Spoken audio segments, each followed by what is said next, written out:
आप सभी को नववर्ष की हार्दिक शुभकामनाएं। देखिए 2022 समाप्त हुआ, शुरू हुआ 2023। 2023 में आप कुछ अच्छा सीखिए, अच्छा करिए, नया करिए, आप पढ़ाई में ध्यान दीजिए। 2023 में कुछ बढ़िया करिए। दोस्तों, हम पढ़ रहे थे लाभ और हानि। सबसे पहले मैं आपको बता दूं, 8-9 दिन मैं वीडियो नहीं बना पाया, किसी काम की वजह से मैं व्यस्त रहता था। आज से आपको 2023 का आज पहला दिन है, 1 जनवरी। आज से आपको प्रतिदिन एक वीडियो मिलेगा। चलिए शुरू करते हैं। हमने लाभ और हानि में प्रॉफिट एंड लॉस में 2 क्लास पढ़ ली थी। आज हमारी तीसरी क्लास है। तीसरी क्लास में पहला सवाल हम देखते हैं, ये पहले जैसा सवाल है। इसके बाद हम नया टाइप देखेंगे।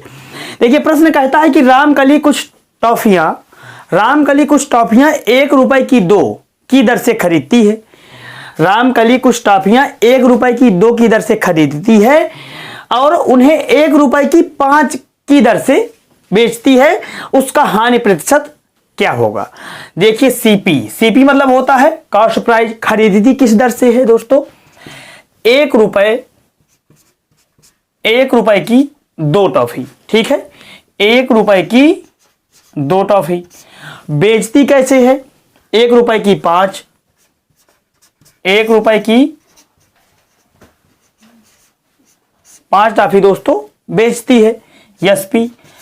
अब आप सोच पा रहे होंगे, अगर यहां पर ना लिखा होता कि उसका हानि प्रतिशत क्या होगा, यहां पर लिखा होता कि उसका लाभ या हानि प्रतिशत क्या होगा, तो आप जरा दिमाग लगाइए, जरा सोचिए कि 1 रुपए की आपने 2 टॉफी खरीदी और आपको देना पड़ रहा है 1 रुपए में 5 टॉफी, यानी कि 3 टॉफी आपको घाटा लग रहा है। 1 रुपए में जब आप बेचते हैं तो खरीदा 2 था, बेच रहे हैं 5, तो आपको 3 टॉफियों का घाटा लग रहा है, यानी हानि होगी इसमें, ठीक है। मैंने इस तरह के सवाल पिछली 2 क्लासों में मैंने बताए हैं। क्या करना है? पहली यानी क्रय मूल्य, पहली लाइन की वस्तु यानी टॉफी, और दूसरी लाइन का रुपए, ठीक है, आपस में गुणा करिए। 1 × 2। अब माइनस क्या करना है? माइनस पहले का रेट और दूसरे की वस्तु माइनस करना है, यानी गुणा करके घटा देना है। तो 1 × 5, और जिसको आपने घटाया है उसी को बटे में लाना है, यानी 1 × 5। अब प्रतिशत में लाने के लिए 100 से गुणा लगाना है। प्रतिशत में लाने के लिए 100 से गुणा करना है, ठीक है। अब देखिए, मैं इस तरह आपको बता रहा हूं विस्तार से ताकि आप समझ पाएं। नहीं, आपको ये सब करने की कोई आवश्यकता नहीं, आप डायरेक्ट कर सकते हैं। जैसे 1 × 2 करेंगे 2 ही आएगा, -5, और ये 5 × 100%, ठीक है। इस 5 से काटेंगे, इसको आ जाएगा 20 दोस्तों, और ये प्लस का 2 है, माइनस का 5, इसको घटाएंगे तो माइनस का 3 आ जाएगा। माइनस का 3 × 20 बराबर माइनस के 60%। माइनस का है तो हानि, प्लस में आए तो लाभ। यानी इस पूरे लेन देन में रामकली को 60% की हानि हो गई दोस्तों। 60% की हानि हो गई रामकली को। अब चलते हैं प्रश्न नंबर 2, अगला टाइप देखते हैं दोस्तों देखते हैं प्रश्न नंबर 2। ये टाइप चेंज है, टाइप दूसरा है, इसको जरा ध्यान से देखिए। 1 दर्जन बॉल पेन बेचने पर 1 दर्जन बॉल पेन बेचने पर एक दुकानदार को 4 बॉल पेनों के विक्रय मूल्य के बराबर लाभ हुआ। यानी 1 दर्जन उसने बॉल पेन बेचा और जितने रुपए में उसने 4 बॉल पेन बेचा उतने रुपए उसको लाभ हुआ। कहने का मतलब यह हुआ कि 1 दर्जन, प्रश्न कहता है कि 1 दर्जन बॉल पेन बेचने पर 4 बॉल पेनों के विक्रय मूल्य के बराबर लाभ हुआ। इसमें आप 2 नोट लिख लीजिए। पहला नोट है कि जब विक्रय मूल्य के बराबर लाभ हो, ठीक है। देखिए इसमें लिखा है विक्रय मूल्य के बराबर लाभ, ठीक है। इसमें 2 प्रकार के सवाल आएंगे। विक्रय मूल्य के बराबर लाभ हुआ और विक्रय मूल्य के बराबर हानि हुई, एक नोट से बने गए। और दूसरी नोट यह है कि जब क्रय मूल्य, जैसे कह दिया जाए कि 1 दर्जन बॉल पेन बेचने पर एक दुकानदार को 4 बॉल पेनों के क्रय मूल्य के बराबर लाभ हुआ, तो इसमें क्या करना है? देखिए एसपी बराबर 12 बॉल पेन। कहने का मतलब कि 1 दर्जन बॉल पेन बेचने पर उसको लाभ क्या हुआ? 4 बॉल पेनों के विक्रय मूल्य के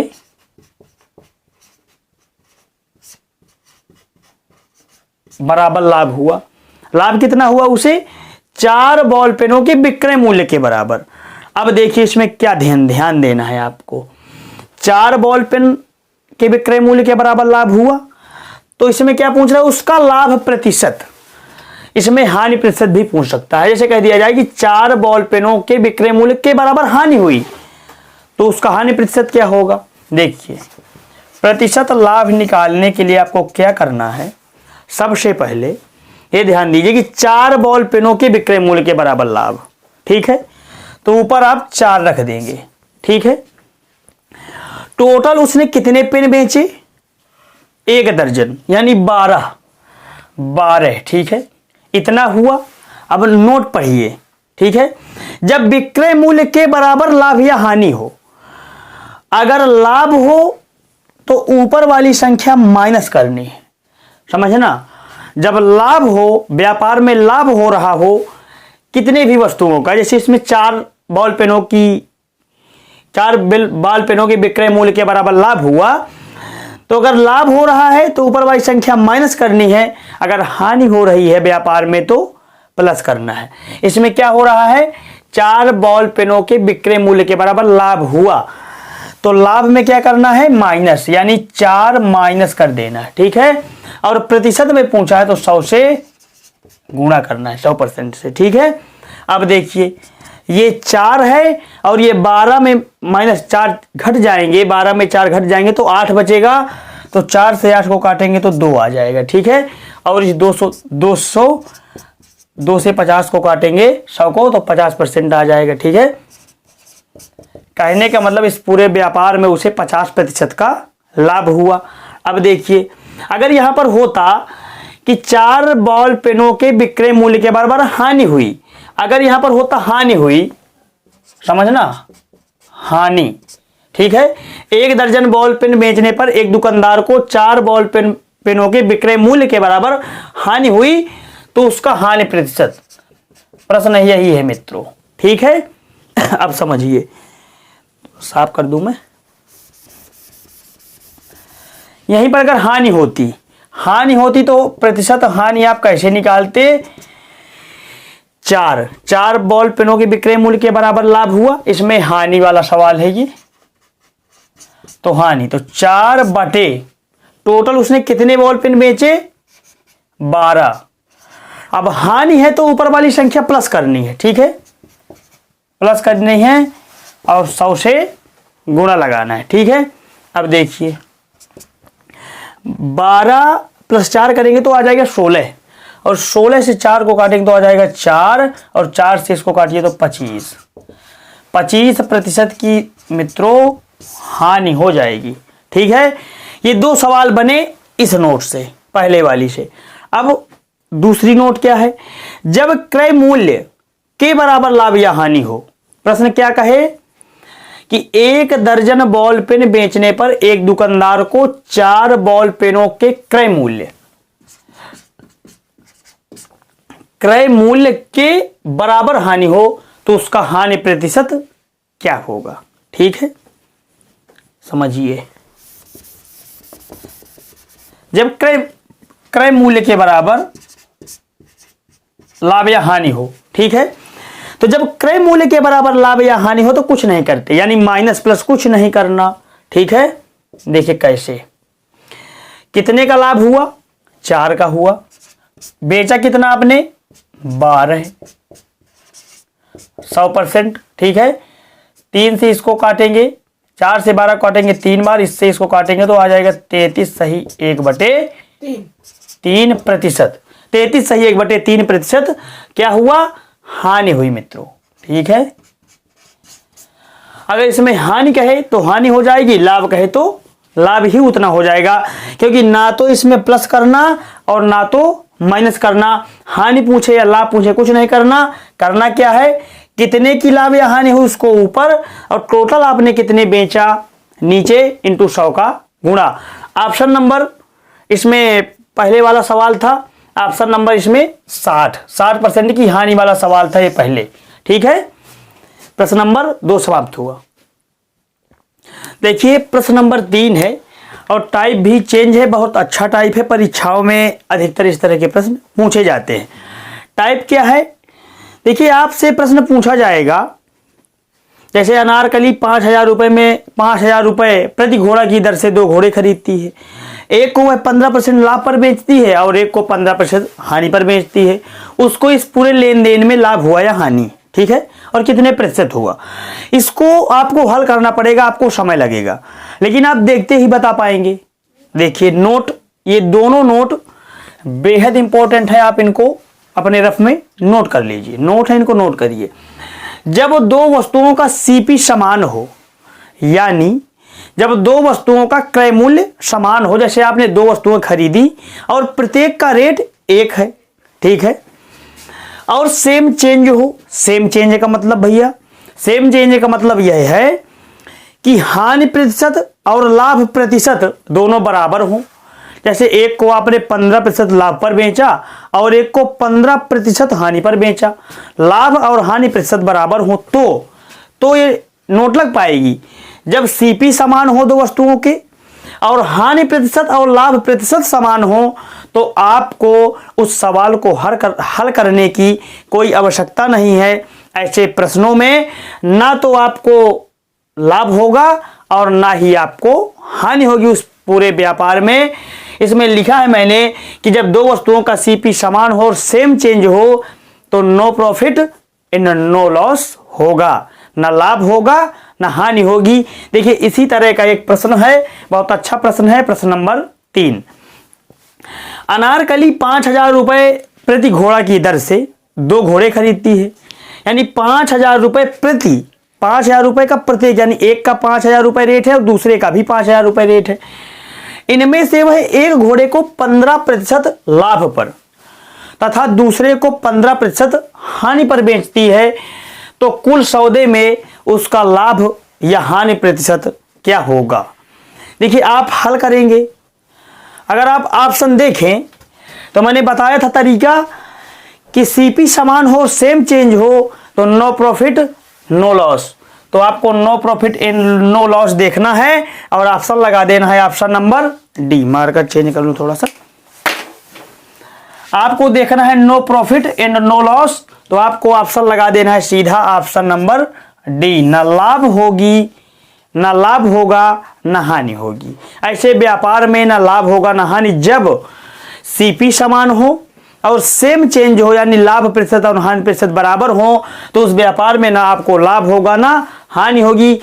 ऐसा ही एक सवाल है, इसको थोड़ा सा करके देखते हैं, मैं आपको दिखाता हूं करके कि वास्तव में इसमें नो लॉस नो प्रॉफिट है या कुछ अंतर इसमें समझ में आ रहा है हमें। देखिए 5,000 रुपए का प्रत्येक घोड़ा, एक घोड़ा कितने में खरीदा भैया, फर्स्ट सीपी, फर्स्ट घोड़े की सीपी कितनी, 5,000 रुपये, ठीक है, और सीपी सेकंड 5,000 रुपये। अब समझिए 5,000 रुपये का एक घोड़ा खरीदा, 5,000 रुपये का दूसरा घोड़ा खरीदा, 2 घोड़े खरीद लिए।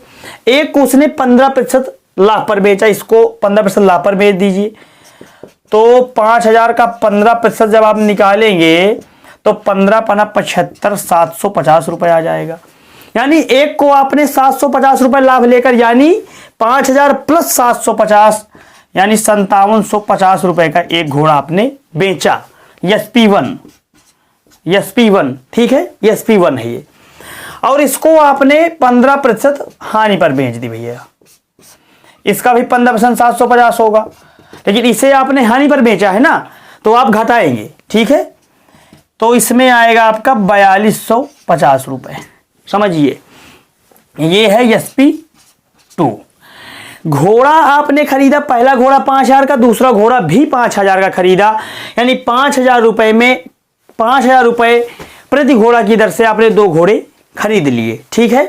अब बेचा कैसे इनमें से एक को 15% लाभ पर बेच दिया, यानी एक को जब आप 15% लाभ पर बेचेंगे तो वह घोड़ा आपका बिकेगा 5750 रुपए में, और दूसरा घोड़ा जब आप 15% हानि पर बेचेंगे तो वो घोड़ा आपका बिकेगा 4250 रुपए में। अब देखिए आपने टोटल क्रय कितने के किए, यानी खरीदे कितने के, CP1 और CP2 जोड़ दीजिए, 5 5 10,000 रुपए, यानी 10,000 रुपए में आपने भैया खरीदा था। और बेचा कितने में, बेचा जब निकालना है आपको निकाला है तो SP1 प्लस SP2 कर दीजिए, यानी आपने दोनों को कितने कितने में बेचा, एक को बेचा 5750 रुपए में और एक को बेचा आपने 4250 रुपए में। दोनों को जोड़िए, 0 5 5 10 1 7 2 9 1 10 5 4 9 1 10। ये देखिए आपने खरीदा भी 10,000 रुपए में और आपने बेचा भी 10,000 रुपए में। इसमें ना आपको लाभ हुआ ना आपको हानि हुई। ये सब करने की कोई आवश्यकता आपको नहीं है। आपने सीधा, अगर आपको ये नोट पता है ये वाला, तो आप सीधा ऑप्शन डी लगाएंगे, आगे बढ़ जाएंगे। टिक लगाने में मात्र आपको लगेगा 2 से 3 सेकंड। ठीक है, ये नोट पता है तो नहीं लग जाएगा कम से कम 2 मिनट। ठीक है, देखते हैं अगला प्रश्न। देखिए प्रश्न नंबर 4 क्या कह रहा है। कैटरीना ने दो घड़ी 1350 रुपए प्रति घड़ी की दर से खरीदी। उसने वह इनमें से एक घड़ी को 7.5% लाभ पर तथा दूसरी घड़ी को 6% की हानि पर बेचती है, तो बताएं कि उसे पूरे सौदे में प्राप्त लाभ या हानि प्रतिशत क्या होगा। आप ध्यान दीजिए, आपको इसमें क्या करना है, आपको इसे हल करना पड़ेगा। कारण क्योंकि ये दोनों नियम नहीं लगते। ये नियम जब लगते हैं, देखिए पहला वाला नियम देखिए, जब दो वस्तुओं का CP समान हो। CP तो समान है, इसमें कैटरीना ने दो घड़ियां 1350 रुपए प्रति घड़ी की दर से खरीदा। ठीक है, जब सेम चेंज हो, यानी हानि प्रतिशत और लाभ प्रतिशत बराबर हो, तब आप बता पाएंगे, अन्यथा आपको हल करना पड़ेगा। तो देखिए इसमें लाभ प्रतिशत क्या है, 7.5%, और दूसरी घड़ी को हानि पर बेचा 6% हानि पर, यानी कि लाभ और हानि प्रतिशत अलग अलग है। इसका मतलब आपको हल करना पड़ेगा। अब देखिए कैसे हल करेंगे इसको। लाभ कितने परसेंट का, 7.5% का भैया। ठीक है, और हानि कितने की हुई, हानि 6% की हुई। जब CP समान हो, तब जब CP समान हो यानी खरीदा, क्रय मूल्य खरीदा हो यानी खरीदने का रेट सेम हो, तो जैसे आपने मान लीजिए आपने खरीदा कोई चीज 1350 रुपए की प्रत्येक की दर से, एक में आपने 7.5% का लाभ कमाया और एक में 6% की हानि आपने सही, यानी आपको टोटल व्यापार में क्या हुआ, लाभ से जो ज्यादा है उसको कम में घटा दीजिए। ठीक है, लाभ 7.5%, हानि 6% घटाएंगे तो आ जाएगा 1.5%। क्या आएगा, लाभ, क्योंकि लाभ ज्यादा है। जब CP समान हो तब आप ऐसा कर पाएंगे, क्योंकि CP समान होगा तो लाभ भी अगर 1% निकालेंगे तो वही आएगा, हानि भी निकालेंगे 1% तो बराबर आएगा, क्योंकि CP समान है। तो लाभ 7.5% और हानि 6% को घटा देंगे आपस में, तो आ जाएगा 1.5% का टोटल लाभ। लाभ कितना हुआ, 1.5% का। अब देखिए दो घड़ियों में है, दोनों घड़ियों में है 1.5% का लाभ हुआ, तो प्रत्येक घड़ी में कितने का लाभ होगा, तो 1.5। वस्तु कितनी है, घड़ियां कितनी है, 2 का भाग दे देंगे, वो आ जाएगा 0.75% का लाभ होगा भैया। ऑप्शन नंबर डी इनमें से कोई नहीं। ठीक है, अब चलते हैं प्रश्न नंबर 5 में। देखिए प्रश्न नंबर 5 बहुत ही अच्छा सवाल है। एक व्यापारी ने 2 प्रकार की चीजों में प्रत्येक को 10,000 रुपए की दर से बेचा। ठीक है, उनमें से उसे एक पर 20% की हानि हुई और दूसरे पर उसे 20% का लाभ हुआ, तो पूरे सौदे में उसे कितने प्रतिशत का लाभ या हानि हुआ। ठीक है, अब देखिए बेचा यानी SP समान है, प्रत्येक को 10,000 रुपए में बेचा है भैया। खरीदा कितने का था ये पता नहीं, कितने का हमने खरीदा पता नहीं है, प्रत्येक को 10,000 रुपए में बेचा। जब उसने बेचा तो उसे पता चला कि उनमें से एक पर उसे 20% का लाभ हुआ और एक पर उसे 20% की हानि हुई जब उसने बेचा। तो हमें पता करना है कि उसको पूरे सौदे में कितने प्रतिशत का लाभ या हानि हुआ। आप नोट नंबर 2 अगर लिखे होंगे कायदे से और पढ़ा होगा तो आपको दिमाग में चढ़ाए रखना है हमेशा कि जब दो वस्तुओं का एसपी समान हो, एसपी मतलब सेलिंग प्राइस यानी विक्रय मूल्य, विक्रय मूल्य प्रत्येक का समान है 10,000 रुपये, और सेम चेंज हो। सेम चेंज का मतलब मैंने आपको बताया था क्या है, जब हानि प्रतिशत और लाभ प्रतिशत दोनों बराबर हो तो उस प्रकार के सौदे में आपको हमेशा घाटा ही लगेगा, हानि ही होगी। इसमें क्या लिखा है कि जब दो वस्तुओं का एसपी समान हो और सेम चेंज हो तो हमेशा लॉस होगा, कभी भी आपको फायदा हो ही नहीं सकता, आपको हमेशा घाटा ही होगा, आपको हानि ही होगी। अब आपको निकालने में कम से कम आपको इसमें 5 मिनट लग जाएंगे। पहले आप 10-10 हज़ार रुपए की दो वस्तुएं बेची, आप दोनों का पहले क्रय मूल्य निकालिए कि पहले वस्तु का क्रय मूल्य क्या है, दूसरे वस्तु का क्रय मूल्य क्या है। फिर बेचा आपने 10-20 हज़ार रुपए में और खरीदा कितने में था वो निकालिए। फिर कितने रुपए का घाटा हुआ उसको निकालिए, फिर उसको परसेंटेज में निकालिए। ये सब करने की आवश्यकता नहीं, आप निकाल पाएंगे मात्र 5 सेकंड में। इसका सूत्र ये है, आपको यह पता चल गया कि इस तरह के व्यापार में हमेशा घाटा ही होगा, हानि ही होगी। ठीक है, तो हानि निकालने के लिए क्या है सूत्र, एक लॉस बराबर एक्स स्क्वायर अपॉन 100%।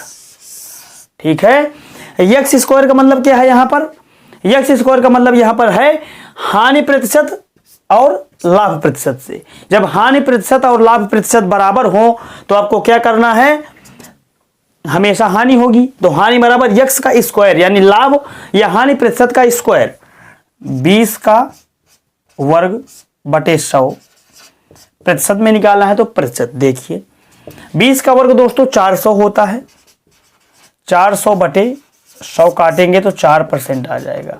4% का हानि आ जाएगी, लाभ आएगी हानि, क्योंकि मैंने बताया कि जब दो वस्तुओं का एसपी समान हो, सेम चेंज हो तो हमेशा लॉस होता है, और लॉस निकालने के लिए लॉस बराबर एक्स स्क्वायर अपॉन 100%। ठीक है, ऑप्शन नंबर कौन सा होगा, 4% की हानि। ये लाभ वाला ऑप्शन कट गया, ये कट गया, और इनमें से आपको देख लेना है, तत्काल आपको दिमाग में करना है कि 20%, 20 का वर्ग हुआ 400, 400 बटे 100, 100 को काटेंगे 4% की हानि होगी। ठीक है, अब चलते हैं प्रश्न नंबर 5 में, देखते हैं प्रश्न नंबर 6। दोस्तों प्रश्न नंबर 6 कह रहा है कि एक आदमी ने 2 मकान बेचे, प्रत्येक 96,000 रुपए में, यानी एसपी समान है, सेलिंग प्राइस समान है। एक आदमी ने 2 मकान बेचे, प्रत्येक को 96,000 रुपए में। पहले मकान की बिक्री में उसे 20% का लाभ हुआ और दूसरे मकान की बिक्री में उसे 20% की हानि हुई। कुल मिलाकर उसे इस पूरे सौदे में लाभ या हानि कितने प्रतिशत हुआ। ठीक है, अब देखिए मैंने आपको बताया था नोट नंबर 2, अगर नोट नंबर 2 आपको याद है बहुत अच्छी तरह से तो आप तत्काल कर पाएंगे। जब दो वस्तुओं का एसपी समान हो, यानी सेलिंग प्राइस समान हो, विक्रय मूल्य समान हो, समान है कि नहीं। एक आदमी ने 2 मकान बेचे, प्रत्येक 96,000 रुपए में समान है, सेम चेंज हो, यानी लाभ प्रतिशत और हानि प्रतिशत बराबर हो, 20% का लाभ भी हो रहा है एक में और एक में उसे 20% की हानि हुई मित्रों। तो कुल मिलाकर लाभ या हानि परसेंटेज निकालने के लिए मैंने आपको क्या बताया था कि लॉस बराबर एक्स स्क्वायर बाई 100%। ठीक है, एक्स स्क्वायर मतलब हानि या लाभ का प्रतिशत, 20 का स्क्वायर बटे 100%, 20 का वर्ग हो गया दोस्तों 400 बराबर 4%। और हानि का पता आपको कैसे लगेगा, इससे सेम चेंज हो तो हमेशा लॉस होगा, हमेशा लॉस, ऑप्शन नंबर 4। लेकिन मैं आपको इसे समझाना चाह रहा हूं कि वास्तव में 4% की हानि होगी इसमें, हम पहले देखते हैं। ठीक है, इसमें हम देखते हैं कि वास्तव में 4% की हानि होगी। मान लीजिए हमें नोट नहीं पता है, बाय द वे नोट हमें भूल गया, किसी कारणवश नोट हमें नहीं याद है, हम सवाल को कर रहे हैं सरल वे से। कैसे करेंगे देखिए, SP1 कितना है, SP1 है भैया 96,000 रुपए, SP2 भी है 96,000 रुपए, समझना। SP1 और SP2 यानी सेलिंग प्राइस, पहले 2 मकान बेचे, पहला भी बेचा 96,000 रुपए में और दूसरा भी बेचा 96,000 रुपए में।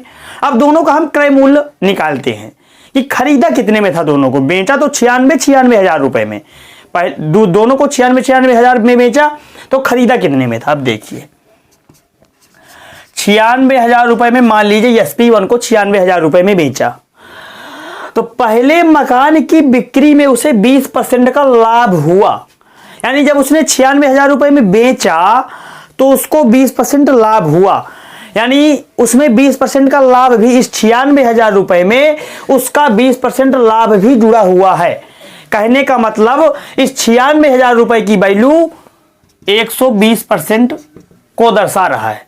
ठीक है, यानी 20% का लाभ हुआ। 96,000 रुपए का जब उसने एक मकान बेचा तो उसे 20% का लाभ हुआ, यानी कहने का मतलब परसेंट हमेशा 100 का होता है, और 20% का लाभ हुआ, यानी 96,000 रुपए में जब उसने बेचा तो उसने 120% में बेचा भैया।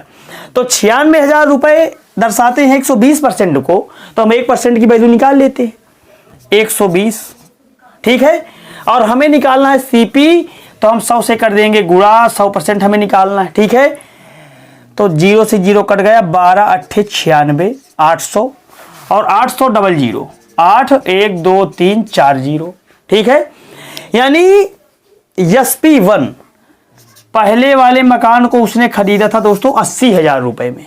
ठीक है, 80,000 रुपए में पहले वाले मकान को खरीदा था, जिसको 20% लाभ के साथ बेचा 96,000 रुपए में। अगर आप 80% का 20% निकाल लें, ठीक है, तो आ जाएगा 16,000, और 16,000 इसमें जोड़ देंगे तो पहला मकान कितने में आपका बिक जाएगा? 96,000 रुपए में। अब इसको देखिए, इसमें जब आपने 96,000 रुपए में इसको बेचा तो इसको बेचने पर आपको 20% की हानि हुई थी, यानी आपने कितने का खरीदा यह हम निकालेंगे। 20% हानि के साथ खरीदा, यानी 80% में आपने उसको बेचा।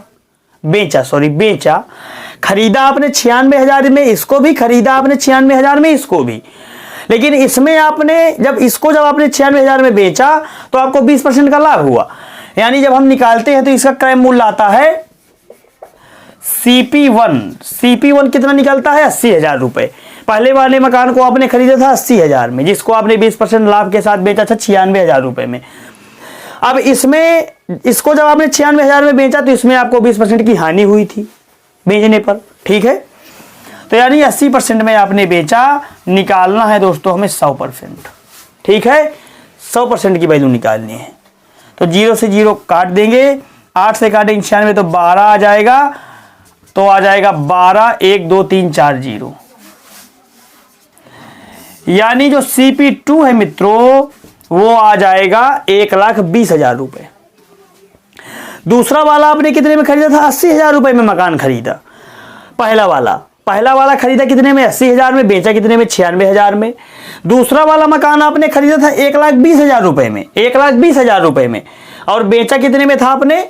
96,000 रुपए में, क्योंकि दूसरे वाले में आपको 20% की हानि हुई थी। ठीक है, अब देखिए SP1 और SP2 यानी कितने में आपने दोनों बेचे, जोड़ दीजिए। 96 कितना होता है? 192,000, यानी 1,92,000 रुपए में आपने दोनों को बेचा। खरीदा कितने में था आपने? यानी दोनों की खरीद जोड़ दो, दोनों का क्रय मूल्य जोड़ दो, CP1 प्लस CP2 जोड़ दो, तो 80,000 और 1,20,000 कितने हुए? 2 लाख। 2 लाख हो गए मित्रों।